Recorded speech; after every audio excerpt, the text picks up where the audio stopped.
కరీంనగర్ పార్లమెంట్లో రెండు విపక్షాలు బీజేపీ, బీఆర్ఎస్ పార్టీలు బలంగా ఉన్నాయి. ఈ పార్లమెంటు పరిధిలో అసెంబ్లీ ఎన్నికల్లో బీఆర్ఎస్ గట్టి పోటీ ఇచ్చింది. ఇక్కడ గతంతో పోలిస్తే బీజేపీ కూడా ఓటింగ్ శాతం మెరుగుపడింది. బారాస, భాజపా అభ్యర్థులను ఓడించేలా కాంగ్రెస్ సరికొత్త ప్లాన్ చేస్తోంది. ఈ నియోజకవర్గం ఇన్ఛార్జిగా మంత్రి పొన్నం ప్రభాకర్ ఉన్నారు.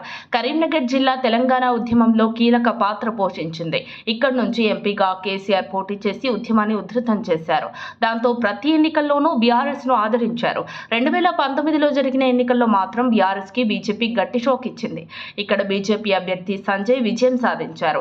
తర్వాత బీఆర్ఎస్ బలహీనపడుతూ వచ్చింది. మొన్న జరిగిన అసెంబ్లీ ఎన్నికల్లో 4 సిట్టింగ్ ఎమ్మెల్యేలను కోల్పోయింది. అయితే కరీంనగర్ పార్లమెంటు పరిధిలో కాంగ్రెస్ కంటే బీఆర్ఎస్ కి ఎక్కువ ఓట్లు వచ్చాయి. ఈ క్రమంలోనే బీజేపీ ఓటు బ్యాంకును గణనీయంగా పెంచుకుంది. తాజాగా జరగనున్న పార్లమెంటు ఎన్నికల్లో కరీంనగర్ లోక్సభ స్థానం నుంచి బీజేపీ తరపున బండి సంజయ్, బీఆర్ఎస్ తరపున వినోద్ రావు మరోసారి బరిలోకి దిగనున్నారు. ఇక కాంగ్రెస్ అభ్యర్థి ఎవరు అనే దానిపై స్పష్టత లేదు. ఈ నేపథ్యంలోనే మంత్రి పొన్నం ప్రభాకర్ కు కరీంనగర్ పార్లమెంటు బాధ్యతలు అప్పచెప్పింది కాంగ్రెస్ నాయకత్వం. గత పార్లమెంటు ఎన్నికల్లో కాంగ్రెస్ 3వ స్థానానికి పరిమితమైంది. ఇప్పుడు కాంగ్రెస్ అధికారంలో ఉండటంతో ఈ సీటుపై ప్రత్యేక ఫోకస్ పెట్టింది.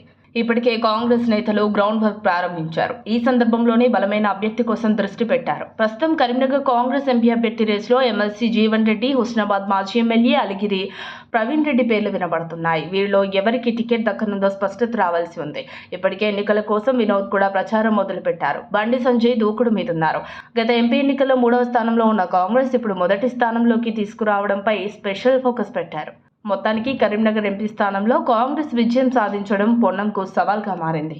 మరిన్ని అప్డేట్స్ కోసం మా కాయ్ టీవీని సబ్స్క్రైబ్ చేసుకోండి. మా వీడియో కనుక మీకు నచ్చినట్లయితే లైక్ చేయండి, షేర్ చేయండి. మీ విలువైన అభిప్రాయాలను కామెంట్ బాక్స్లో తెలియజేయండి.